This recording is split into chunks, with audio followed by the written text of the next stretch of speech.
میں آتے ہیں اللہم اغفر لامتی رب ہب لامتی، دنیا میں رہتے ہیں تو امت کی مغفرت کی دعائیں، قبر میں جاتے ہیں تو امت کی مغفرت کی دعائیں، آج بھی قبر میں امت کی مغفرت کی دعائیں کر رہے ہیں۔ میرے آقا صلی اللہ علیہ وسلم کا مقام یہ ہے۔ صحیح مسلم شریف کی حدیث ہے، جب قرآن کریم نازل ہوا نا تو ایک قرات کی اجازت اللہ جل وعلا نے دی۔ جبریل امین حضور اکرم صلی اللہ علیہ وسلم کی بارگاہ میں حاضر ہوئے تو اللہ نے ایک قرات کی اجازت دی۔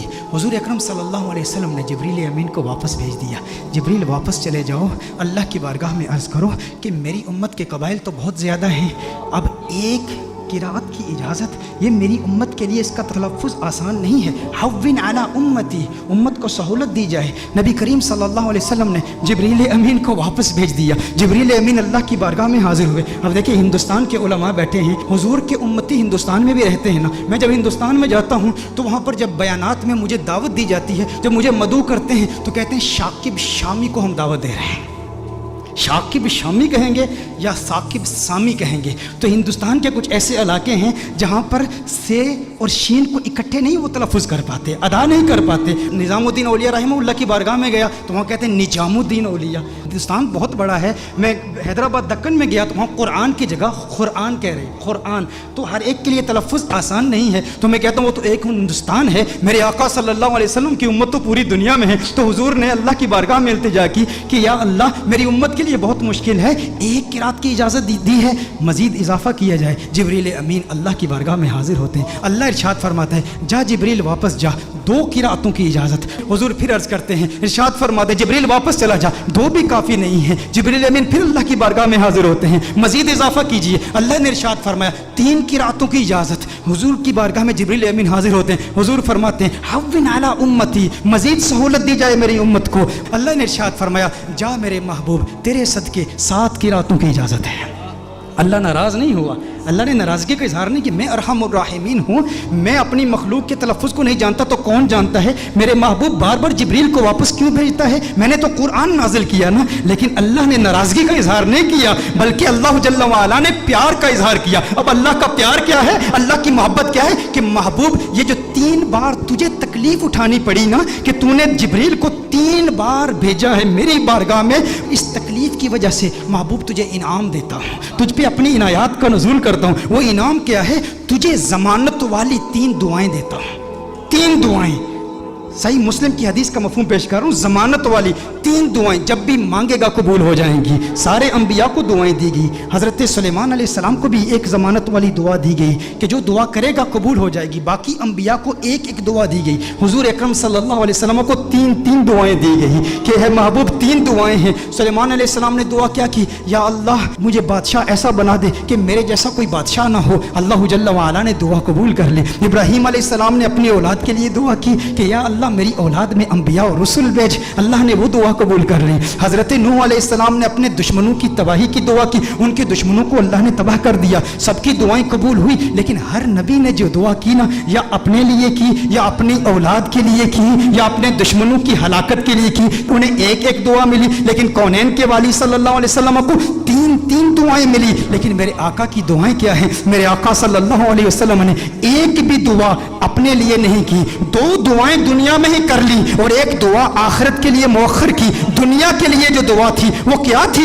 اللہم اغفر لامتی، اللہم اغفر لامتی، اللہم اغفر لامتی، ہے اللہ میری امت کی مغفرت فرما۔ میرے آقا صلی اللہ علیہ وسلم نے دوسری دعا کیا کی؟ پھر اللہم اغفر لامتی، ہے اللہ میری امت کی مغفرت فرما۔ علماء نے کلام کیا ہے کہ پہلی جو دعا تھی وہ کبائر گناہ کے لیے تھی، دوسری جو دعائیں تھی وہ صغائر گناہ کی ہے، لیکن تیسری دعا میرے آقا صلی اللہ علیہ وسلم نے مؤخر کر لی۔ اور مؤخر کیوں کی؟ حضور نے ارشاد فرمایا یہ تیسری دعا آخرت کے لیے بچا کے رکھی ہے۔ یا رسول اللہ صلی اللہ علیہ وسلم کیوں بچا کے رکھی ہے؟ حضور نے ارشاد فرمایا وہ آخرت کا دن ایسا دن ہے جب سب نبیوں کی امتیں یہاں تک کہ انبیاء بھی میری بارگاہ میں حاضر ہوں گے، یہ ان کے لیے سنبھال کے رکھی ہے۔ حضور اکرم صلی اللہ علیہ وسلم نے ابراہیم علیہ السلام کی امت کے لیے، عیسیٰ علیہ السلام کی امت کے لیے، موسیٰ علیہ السلام کی امت کے لیے، ان سب کی امتوں کی مغفرت کے لیے یہ دعا سنبھال کے رکھی ہے۔ ذہن میں یہ سوال تو پیدا ہوتا ہے نا، باقی انبیاء کو بھی قیامت کی ہولناکیوں کا علم تھا نا، قیامت کی ہولناکیوں اور سختیوں اور شدت کا علم تھا نا، وہ جانتے تھے کہ مخلوق کس قدر مجبور ہوگی قیامت کے روز، انہیں بھی اپنی امت سے محبت تھی نا۔ باقی انبیاء نے آخرت کے لیے دعا کیوں نہیں بچا کر رکھی؟ ذہن میں سوال پیدا ہوتا ہے، باقی انبیاء بھی اپنی امتوں سے پیار کرتے ہیں، لیکن انہوں نے اپنی امتوں کے لیے وہ دعا بچا کر کیوں نہیں رکھی؟ ایک دعا تھی امت کے لیے بچا کر رکھتے نا۔ انبیاء کو پتا تھا، انبیاء جانتے تھے کہ اس لجپال کو لاج ہے۔ ارے ہم کیوں پریشان ہوں جس کی آمد کے تذکرے ہم کب سے کر رہے ہیں، اپنی امتوں کو بتا رہے ہیں وہ محمد عربی آ رہا ہے، وہ لجپال ہے، جہاں اپنی امتوں کو بچائے گا وہاں ہماری امتوں کو بھی بچائے گا۔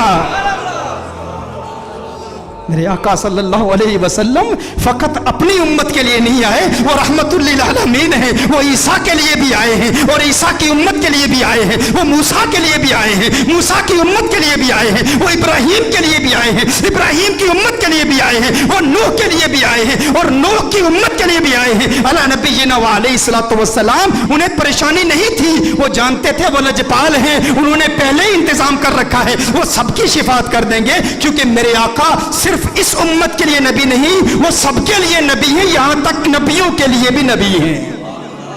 اعلیٰ حضرت نے یہ احمد رضا صاحب کلام پڑھ رہے تھے، اس وقت مجھے اعلیٰ حضرت کا وہ کلام یاد آیا۔ اعلیٰ حضرت نے بڑا خوبصورت تخیل باندھا ہے کہ دنیا میں میرے دل میں یہ خواہش ہے کہ نبیوں اور رسولوں سے ملوں اور سارے انبیاء اور رسول سے ایک التجا کروں، ان سے ایک بات پوچھوں۔ یہ کس کی خواہش ہے؟ اعلیٰ حضرت کی خواہش ہے کہ اس دنیا میں سارے انبیاء اور رسول سے ملاقات کروں اور ان سے ایک سوال پوچھوں۔ لیکن اس دنیا میں ممکن تو نہیں ہے احمد رضا کہ سارے انبیاء اور رسول کی بارگاہ میں تو حاضر ہو اور ان سے سوال پوچھ۔ کہا تو پھر میں قیامت کے روز پوچھ لوں گا، آخرت میں پوچھ لوں گا۔ اس وقت مخلوق بھی اپنے اپنے مقام کے اعتبار سے اور اللہ کی شان کے لائق اللہ کو دیکھے گی، تو اللہ کے سامنے اعلیٰ حضرت حضور کے سامنے انبیاء سے ایک سوال پوچھیں گے۔ وہ سوال کیا ہے؟ انبیاء سے کروں عرض کیوں مالک ہو؟ انداز دیکھیں، تیور دیکھیں، ادب کا مقام دیکھیں، حضور کا احترام بھی ہے، امتی آپ کا ہوں، لیکن انبیاء سے ایک سوال پوچھنا چاہتا ہوں، انبیاء سے کروں عرض کیوں مالک ہو؟ کیوں مالک ہو؟ انبیاء سے کروں عرض کیوں مالک ہو؟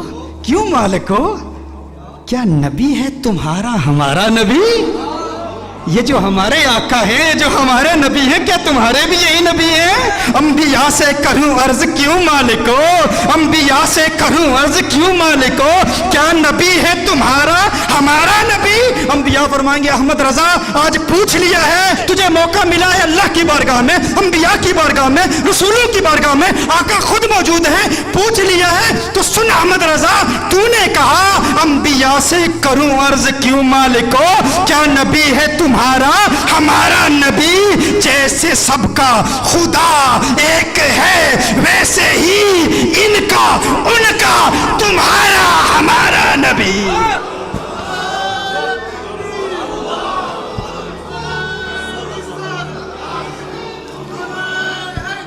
جیسے سب کا خدا ایک ہے ویسے ہی ان کا تمہارا ہمارا نبی۔ کرن بدلی رسولوں کی ہوتی رہی، چاند بدلی کا نکلا ہمارا نبی۔ کیا خبر کتنے تارے کھلے چپ گئے، پر نہ ڈوبے نہ ڈوبا ہمارا نبی، پر نہ ڈوبے نہ ڈوبا ہمارا نبی۔